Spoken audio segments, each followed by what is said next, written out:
This episode is proudly sponsored by Hooves and Paws. With thousands of trusted and hand-picked products for horses, dogs, and cats, and the kind of exceptional customer service you just don't see very often these days, you don't need to shop anywhere else. Go to hoovesandpaws.com/horseperson to snag your 15% off discount. And thank you for supporting our sponsors.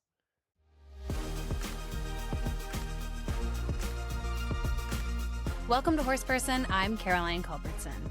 There is something uniquely vulnerable about learning in public, especially in the horse world, where so many riders feel a lot of pressure to look polished and confident long before they maybe actually feel that way. But today's guest built one of the biggest equestrian platforms in the world by doing exactly the opposite and letting people see that messy middle. Today on Horseperson Podcast, we're joined by Esme Higgs, equestrian creator, podcast host, and author of the Starlight Stables Gang series, whose videos documenting life with horses have reached millions of people around the world. But long before she had a massive audience, Esme was just a shy teenage girl from a completely non-horsey family in the English countryside, filming her rides on a hand-me-down iPhone and using YouTube as a video diary while she trained her young horse, Casper.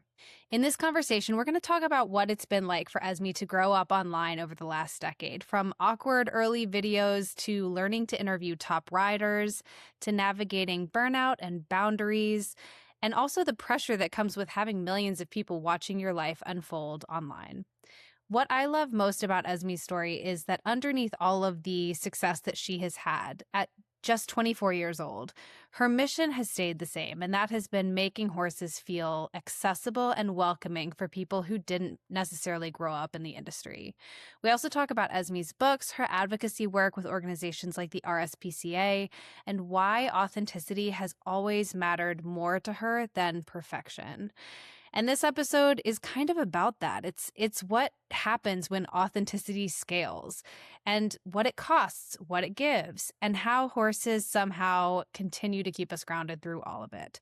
So whether you have followed Esme for years or this is your first introduction to her story, I think you're going to walk away from this conversation feeling pretty inspired, not just by what she's built, but the way that she has built it. Let's hear from Esme.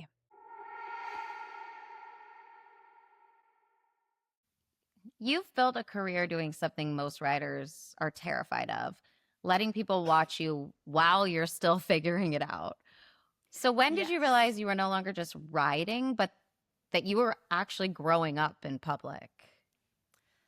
Oh, goodness. I think the first time that it all kind of hit me has to be Horse of the Year show back in 2018. I think at the time I had 30,000 subscribers, and I remember them approaching me being like, hey, we love watching your YouTube, do you want to come along to promote the show, maybe do a meet and greet? And I was like, perfect, yeah, sounds great. Like, this was one of the first horse shows that ever invited me, so I was like really, really excited, but I was actually really nervous that nobody would turn up. So anyway, the day came. I turned up at Hoy's to do like a signing, photos with people who watch my videos. Honestly, I thought, more than 10 people come along, that would be amazing.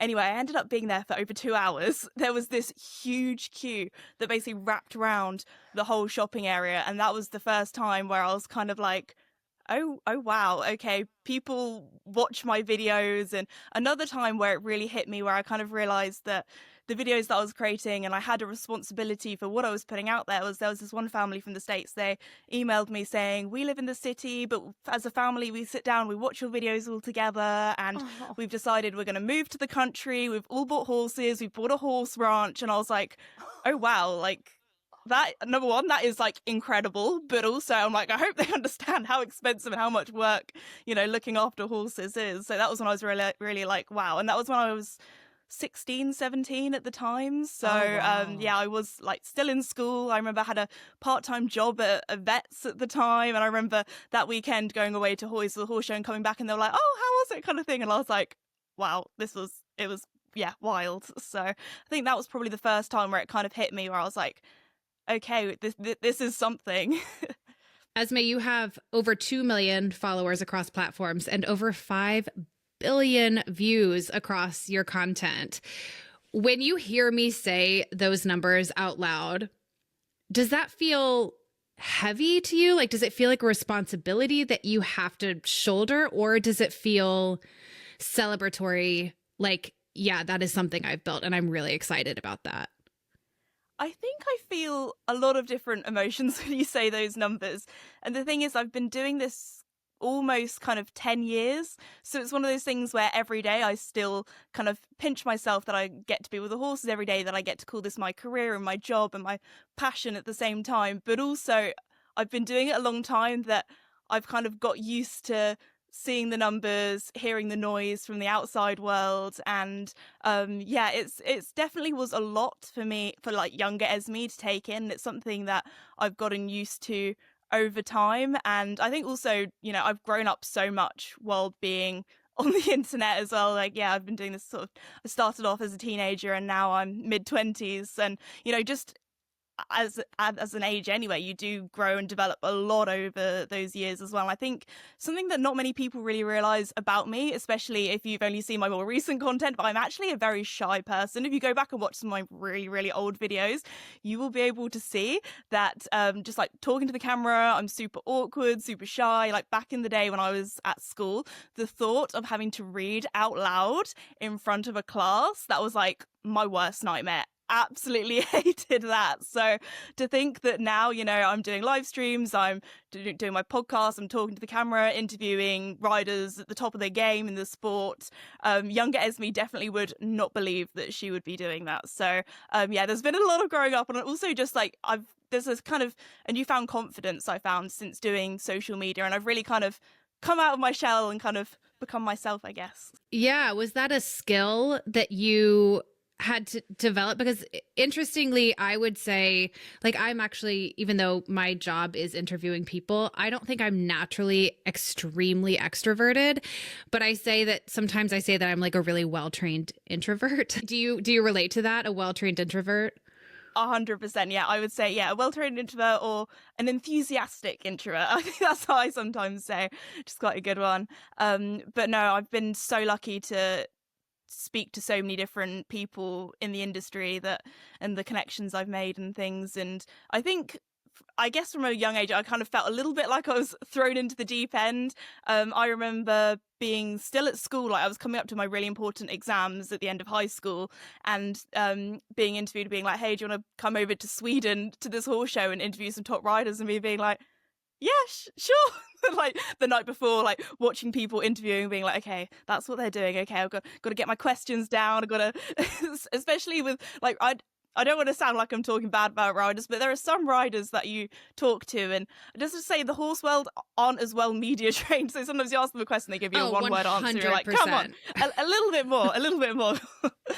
It's like getting sap out of a dead tree sometimes with yes. some of those By the way, I think media hosts about actors would say the same thing, like late night hosts and stuff. It's sometimes like pulling teeth with us too. So, Esme, you said that something I really am curious to talk to you about is, you know, when you first started doing this as a young teenager, you really weren't doing this because you were, well, I don't think YouTube was what it is now. I mean, 10 years ago, it's changed a lot. Night and day.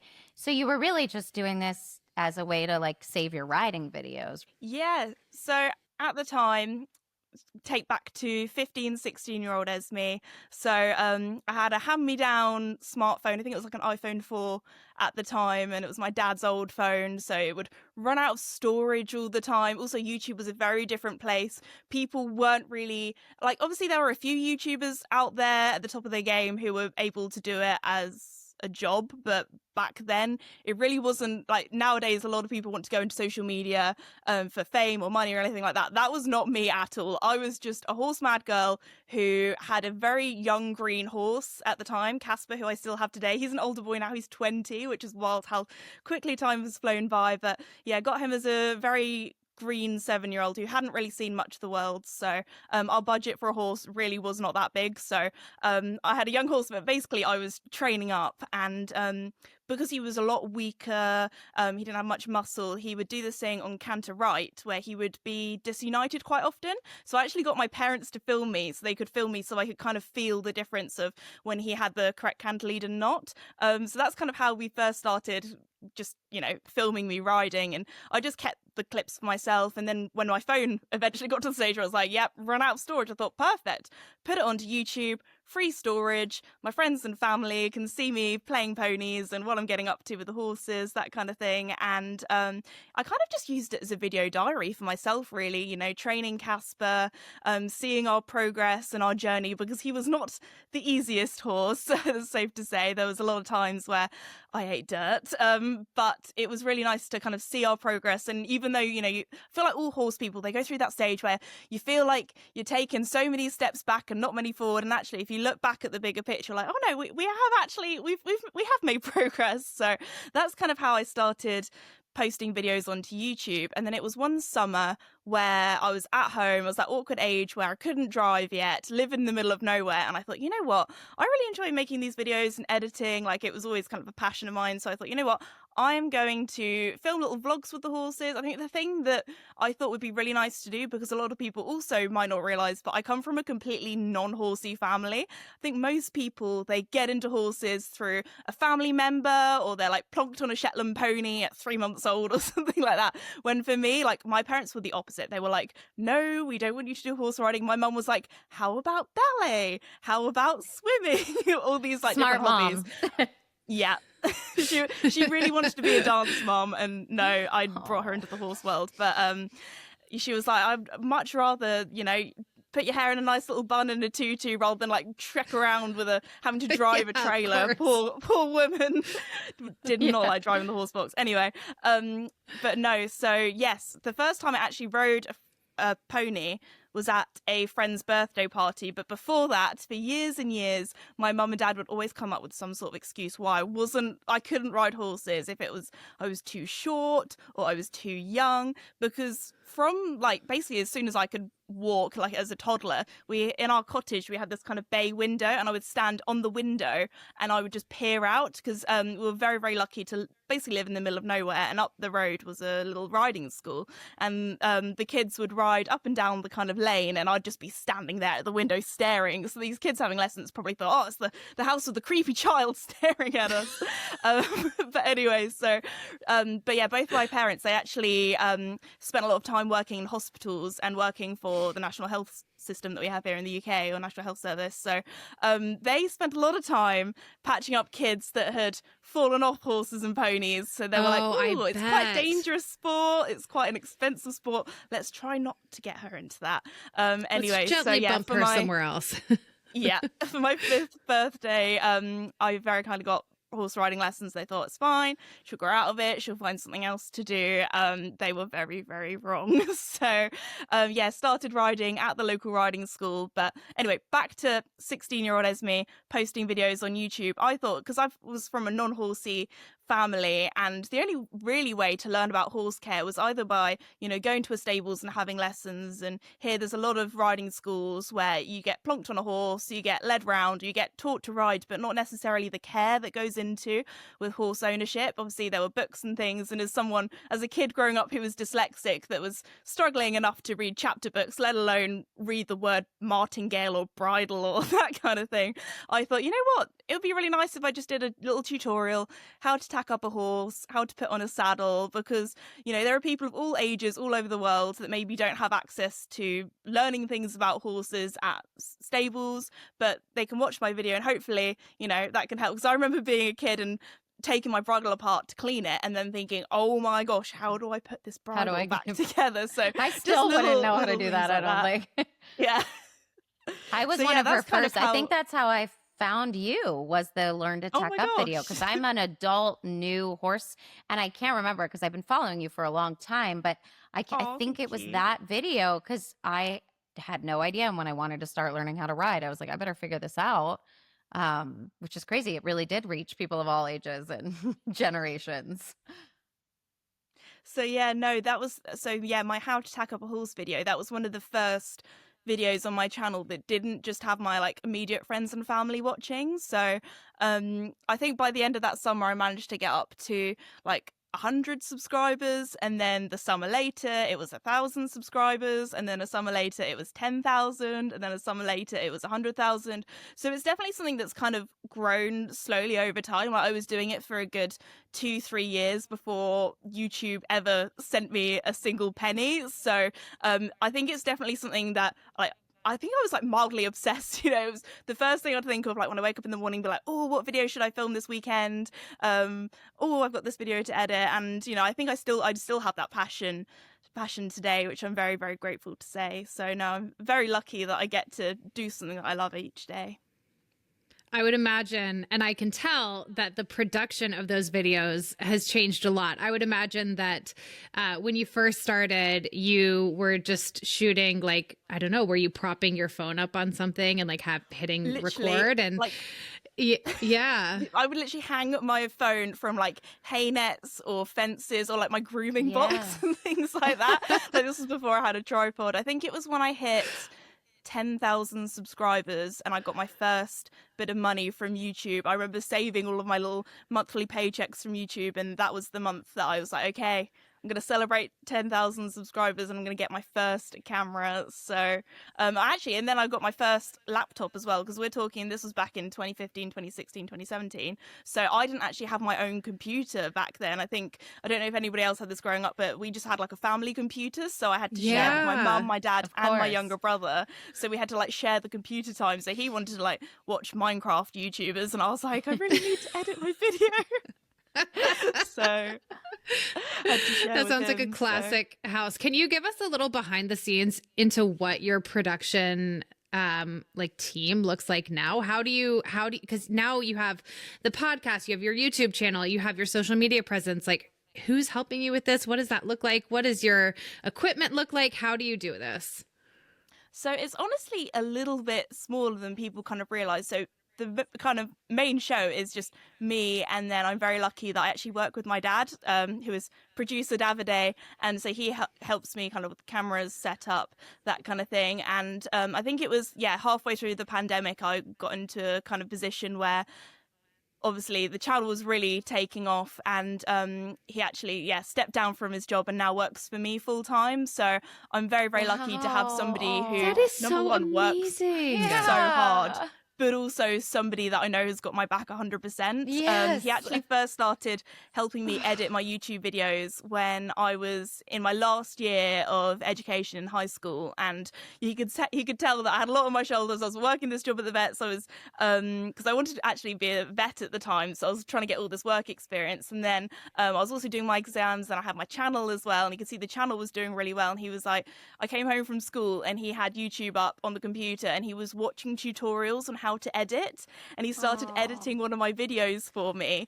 And so I was very, very lucky to really have him precious. kind of help me through that What a while I was good still trying father. to get my exams and things. So and then obviously when you're riding a horse, you need somebody to film the camera. It's quite difficult to do just from a tripod. So even back in the day, just when it was just on the phone, he would film my show jumping rounds for me. So very lucky to have him part of the team. We've got some other people freelance as well that help out with admin and emails, and then also with the horses as well, because I'm very, very lucky that I've been able to travel to so many different places with my career. So to have somebody, we've got some family friends that help us out with the horses and make sure that they're in good hands when we're not here. So that's pretty much the team, really. So it's very small, but it works out well, especially with horses. You don't want to have like a full-on group of people with cameras and mics and all that kind of stuff. I find actually the best content is when it's authentic and raw, and you're just doing what you would normally do, really. Esme, has it changed at all? I mean, I know horses are your passion and your heart, but I know for me, when acting became my full-time job, and it wasn't just like in high school doing musical theater and college doing my college productions, it definitely changed. And I mean, for me, that's when I found horses as sort of like my hobby versus my career. Have you, found anything that you've gravitated towards just that's completely outside of this world because it becomes your sort of little precious outlet? Or do you experience any burnout with it, and how do you navigate that?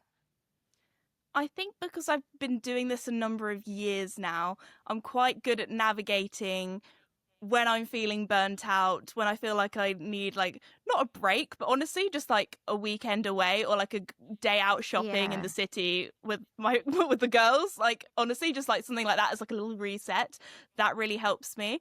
I would say definitely I went through a stage where the line between what was work and what was kind of leisure time was very blurred. And I'd say the thing that really helped me was when I actually moved out. So I was very, very lucky to buy my cottage back in 2022. So obviously working full time with my dad, living with my dad at home at all the time, like it was a lot. And there wasn't really a line of like, okay, it's the evening now, I'm going to switch off, I'm gonna chill, because it would be like 9 p.m. in the evening watching TV as a family, and they'll be like, oh, this email came through from America, and it was just like, yeah, it was a lot. So I think especially with that was back in the day in COVID as well, so it wasn't really like we wanted to stay at home as well, so that was a lot as well. So I think moving out was such a good thing for me to, number one, have my own space. I'm very good that when I do go to the cottage, which I'm so lucky, it's literally down the road from where the horses are. I actually found out it was for sale because I was riding past it around the village. So very, very lucky to have that space where I can go there. I've changed the focus on my phone to cottage mode, so I don't get any emails through. Like locks me out of all my social media. Like, yeah, I don't go on any screens. I'm like a little grandma in my cottage. I'll read, I'll go out in the garden and do gardening. Now I have my puppy, we'll go for walks together. So very much I find, and also having like set work hours really helps for me. So I'll get to the stables for 8, I'll ride, get editing done. If I'm recording a podcast that day, I'll do that. If I'm recording a video, then I'll do that. And then I actually have an alarm on my phone at 5 p.m. that is like, it's basically I need to post on social media, and then after that it's like, girl, you need to go home. Because I think when you work and you run your own business and you work from home as well, or technically I work from the office on my parents' property, there's not the kind of work-life balance. It's very easy to be like, oh, but I still have this video to edit and I still have this to do. And I think that's the joy of running your own business, is that you get to choose your hours, but also it's one of those things where there's nobody being like, okay, you need to go home now, you need to take a break, or there's always something to be done. So I think having that kind of like going to the cottage, switching off has been the best thing for me. And also just doing things kind of outside of horses, I've really enjoyed that are kind of horse related. So I really enjoy going to the gym, I really enjoy swimming, I do like high rocks classes as well that I really enjoyed, and I'm quite a like artistic person as well, so I do have a little scrapbook that I really enjoy doing, that I don't know too many people know about, where basically I've been doing my scrapbook since I was 18, since I kind of decided, okay, I'm gonna give it a go doing social media full time, because I thought, you know what, it might not last forever, so I'm gonna try and soak in every single moment and every single opportunity, because there have been some incredible things that I've been able to do because of social media. So that's kind of how I try and balance life, really. I want to take a little sidebar on the scrapbooking idea, because it's actually something that I want to start doing with my 5-year-old daughter. I want to too. Do you have just a blank physical book, or like how are you building this out? Like what is it? Like what is your artistic process? So it's a little kind of A5 bullet journal, and in there I have like a little like printer that you can print out photos from your phone. So I obviously that's I really smart. Great idea. Yeah. By the way, look at the two old ladies documenting things. Do you have any crochet tips while you're at it? You can print it from your phone. I've not done crochet, but I've done what's it called, cross stitch. There we go. I've done some of that. Oh, cross stitch. I love it. So proper grandma in the cottage. But no, so I really enjoy having grandma something hobbies that's are physical as well as having all the bits and bobs. So I print out my photos. I normally do 6 photos per week. I normally do my scrapbook like once a week, because I think with diaries and things, like doing something every day is so difficult to keep up, but doing something once a week, that's quite manageable. But also if you miss a week, then it's quite easy to do 2 weeks in one kind of session as well. And then I write just like a little thing about what I've done each day, even if it's like, and something that I'm kind of like grateful for as well. So it could be, I had a really good like dressage lesson with my horse Joey, or I went for a really beautiful hack on the forest, or trail ride, or that kind of thing. Just like little things like that, or I had a really nice time meeting up with the girls, or just write that in and then I put like little bits and like scrap bits of paper and things and bits like that. Make it pretty and colourful too. I love this. I think a lot of people are going to love this because we're such a, well, your generation especially is such an online, you guys don't, you know, that you just grew up with it. It's, you know, for us though, too, it's important to have these sort of analog moments. And with our kids, you know, her and I both have children. It's like, that's such a beautiful thing to do together. And I love the putting in the gratitude, because what a great thing for your mental health each week too, to kind of reflect. Oh, definitely. I remember being a younger rider, and you would order something online, you'd wait like 2 weeks for it to arrive, and then you would open the box and pull it out and look at it like, what is this? It's the wrong size. It's a weird quality. It just felt like a total gamble. That is why Hooves and Paws is such a game changer. They've been in the industry for over 30 years. They have over 100,000 happy customers. And one reviewer said their order was, quote unquote, exactly as portrayed, a perfect experience, which is the dream when you're shopping online. Plus, everything ships free. There's no shipping minimums, and they offer a 365-day money-back guarantee. So you are not stuck with something that you don't want if it doesn't work for you or your horse. You can get all of your riding gear, horse care essentials, and even dog supplies in one place. Go to hoovesandpaws.com and use code HP15 for 15% off. That's hoovesandpaws.com, capital H, capital P, 15 for 15% off your order. If you could go back, if you're thinking about all of the pieces of content, all of the conversations, all of the ideas that you have put out into the world in the past 10 years, and some of them quite vulnerable and quite personal and meaningful to you, but it's just part of documenting your journey. But there are risks with that. Sometimes, you know, it might not land with people the way that you think it's going to. And sometimes that can be challenging to navigate. Is there anything that you wouldn't have shared if you could go back and do it again?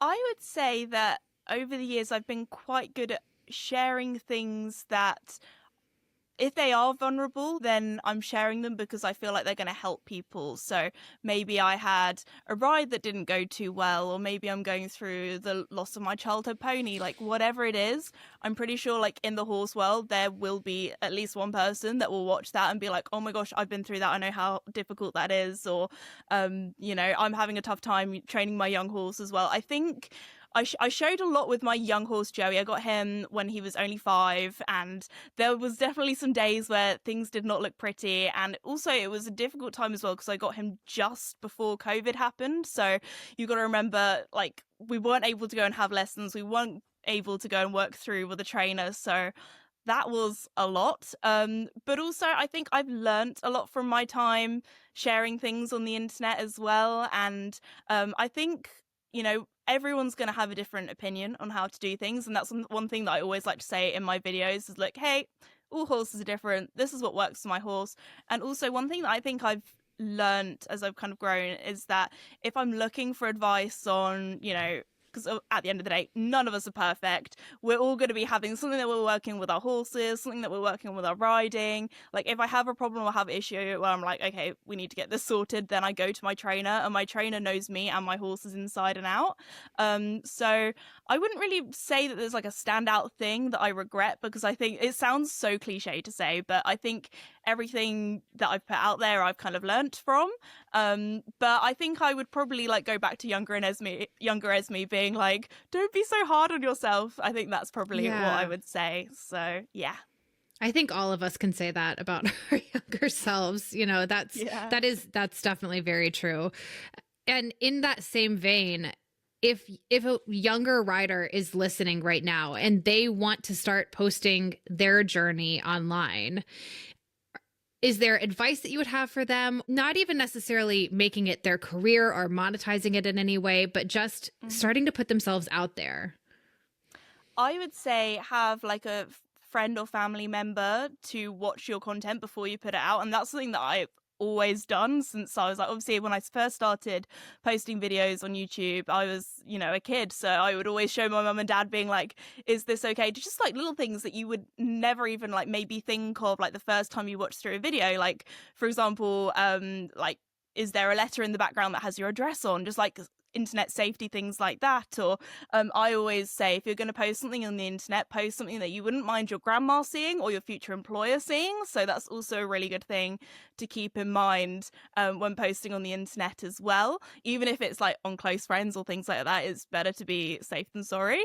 I also would say, like, have fun with it, because at the end of the day, there's going to be loads of people that maybe, aren't so fun, and they're going to watch it and they're going to be like, not for me. And that's fine, because we're all different. We all have, sometimes people come across my videos and they'll be like, oh, I don't really like this. I'm like, well, that's fine. It's obviously not, the content has not been filmed for you. Move on to someone else, do what you like, It's a free platform. But so that's what I'd say. Just have fun. And if you're having fun, then people are going to see your joy and see your enthusiasm. And hopefully that will make them happy as well. So yeah, that's the main thing. Have fun with it and see where it takes you, really. So. Do you have any goals like for future content creating or for personal goals that you're like working towards? Ooh. That's a tough one, because I guess for so long when I was kind of doing social media, I always wanted to hit that kind of like 1 million on YouTube, and now I've done that. There are lots of different projects and goals that I would really like. One of the things that I've really been enjoying recently is my book series that I have with Penguin or Puffin. So it's called the Starlight Stables Gang, and I basically created these books for kids that hopefully can read them and feel like anyone belongs in the horse world. I think I've very much felt like a little bit of an outsider in the horse world, coming from like a non-horsey family. And I basically have created a group of kids that come from very different backgrounds, but they all come together with the common love of horses. And they like, each kid has like has something going on in their life, and also just for future kids to read this to maybe get into books or get into horses. And I think it would be amazing to try and make that into a TV show one day. So that would be like a big goal. I think would be amazing.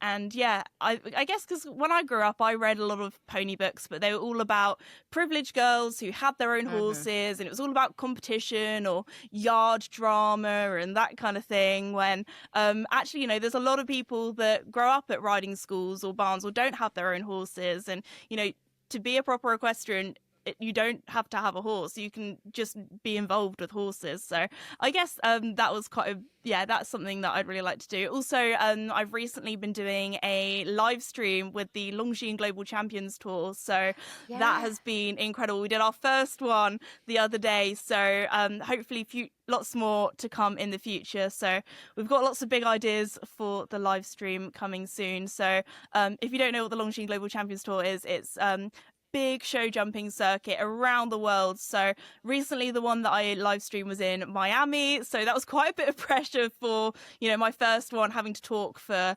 2-3 hours live, but that's been really good fun, because hopefully that will, because it's to try and make show jumping and the sport more accessible. It's been over on my YouTube channel for free, so anyone can come and watch it, and it's very accessible commentary as well, so you don't need to know anything about show jumping. I explain it as it goes on and just have a bit of a chat and a nice, I don't know, it was so lovely. Such a lovely community of people came along and watched it, and I was looking at all the comments as well. We had a bit of a chat and a catch up. So yeah, there's lots of exciting things coming with that as well. But honestly, I think I've got to the stage where I'm just like, I really enjoy what I do. And I think I've always been asked this kind of big question of like, what's the next big thing? And I guess I always have secret projects and different things coming along. But really at the moment, I'm just really enjoying it and want to keep it going and want to try and make horse riding more accessible for as long as possible, really. And I've really enjoyed the charity work that I've done also with the channel. So one of I think the coolest things that I've been able to do is actually change the law because of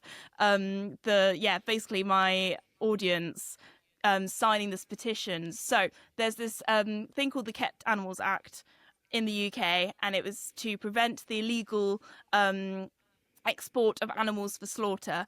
And basically this bill has been trying to get through Parliament for over 80 years. And back in 2023, I believe it was, we actually did a protest. So we started off in Hyde Park in London. We were on horseback with a police escort, and we rode from Buckingham Palace down the Mall, basically past all the tourist attractions, to Big Ben and then the Houses of Parliament.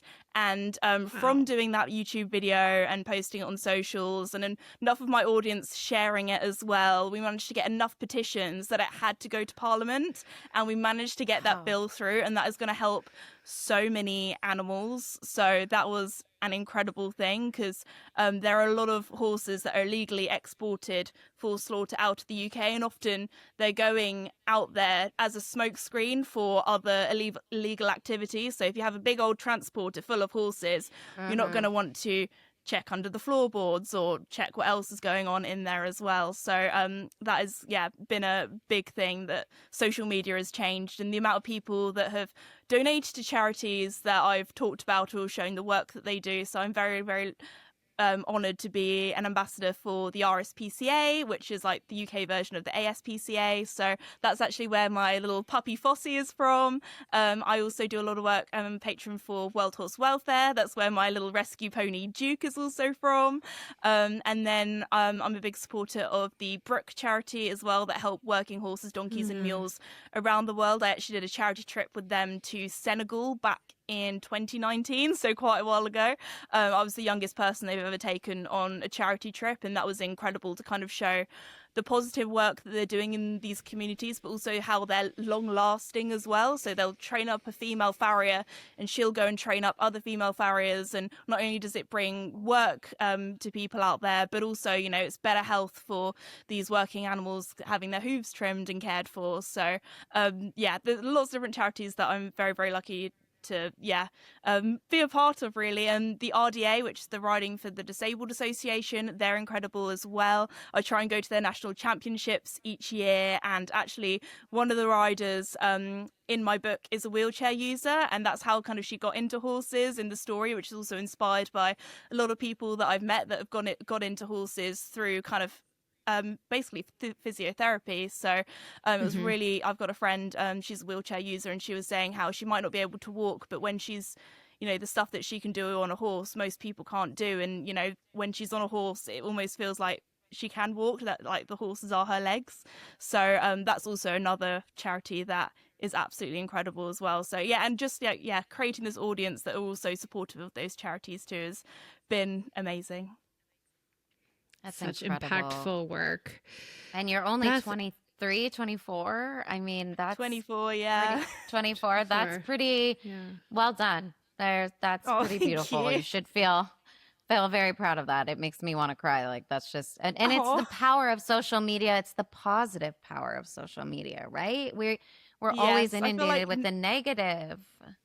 Yeah, nowadays you hear so many negative things about social media, but I think it's also, it's like the world, and not everything is black and white. There's good things, there's bad things. So I think it's, every now and again I'm like, we have this little positive side of the internet. Remember about this little positive side. It doesn't We're here exist, when you're ready. So, Well, that's a testament to you, Esme, and your content and what you put out into the world, and what a light and what a kind soul you are. So don't cut yourself short on that. It's not just the internet. It's you. Caroline, should I ask her some of the listener questions? I was going to say, let's roll out these listener questions, because these are from people who are very excited that you are on the podcast today. Yes. Okay. So which of your horses do you think is most like you? I don't think I've ever been asked this question before, actually. It's a good question. Goodness. Well, all of my horses are boys, so and they're all very food orientated. I would say, you know what? I might say Casper, just because he's a little bit more introverted. Like, out in the paddock, he goes out and does his own thing, but he's also like very friendly. He's got quite a calm nature as well on the ground, so I would probably say him, actually. Aww. He would have a scrapbook, maybe? Yeah. He would be a scrapbooker. He would definitely have a scrapbook. I assume your horses are in your scrapbook too? Oh, yes, 100%. They're in there every week. They're all over. Yeah. Okay. What was one of the hardest things about training Casper in your teenage years? And any advice for a junior rider who is training her own young horse? I think with Casper, I don't think he had the best start in life. So I think when he first came to us, he'd been to lots of different places before. And I think he just needed some time to be like, oh, okay, this is my home. I can actually settle here. And I think he'd never really had a person before, if that makes sense. So I think there was a lot of, like, when we first got him, I could barely even touch his face. Like, he was so head shy. And I think he just needed some time to be like, oh, okay, like, I'm safe here. And he also hadn't seen much of the world as well. So when I would go out to like pony club clinics or training clinics and things, it was like, whoa, okay, deer in the headlights. This is a lot to take in. So I think the thing that helped us the most was, number one, forming that bond, forming that partnership. If a horse doesn't have trust in you, then how are you going to ask them to like go over a fence? So that was a really big thing with me. We did a lot of groundwork. We did a lot of time together, just like me standing out in the paddock with him, chilling. Like, just get everything checked. So we got his back checked, we got his saddle checked. So the saddle that he actually had, he grew so much muscle that it actually started like pinching him a little bit. So get everything checked, because you never know how quickly they change shape. So and then also, I would say lunging him is because back in the day, this was before we had an arena, this was before we had the incredible setup that we have now. I was only really able to, like, especially in the winter, only able to ride him at the weekends because it would be dark when we got home. And in the winter, like, our fields are just, they're like a bog. It's so muddy. Mm-hmm. So I would go to my instructor's place every Saturday and Sunday and get to ride in her arena or go to a training clinic or that kind of thing. So we kind of had to make do with what we had. And I think, lunging him was a big thing if he had some excess energy. And just having lots of lessons with lots of different people. I think it's great because different people they see different things, but having consistent lessons as well, and never being afraid to ask for help. I think that's a big thing in the horse world. Like, there are so many people out there that are so knowledgeable about horses. So if you're going through a tricky patch, please ask for help. You know, there are so many people out there that can help you. That was a big thing. I think also getting myself stronger as well. When I first got him, I was only 11. So he was a little bit too big for me. It was kind of like my parents like, she'll grow into him. It'll be fine. So as I kind of got bigger and stronger and really worked on my position, getting that stronger core. And also it does take time to get to know a new horse. I would say it took me about a year to really know Casper, or probably even longer than that, you know.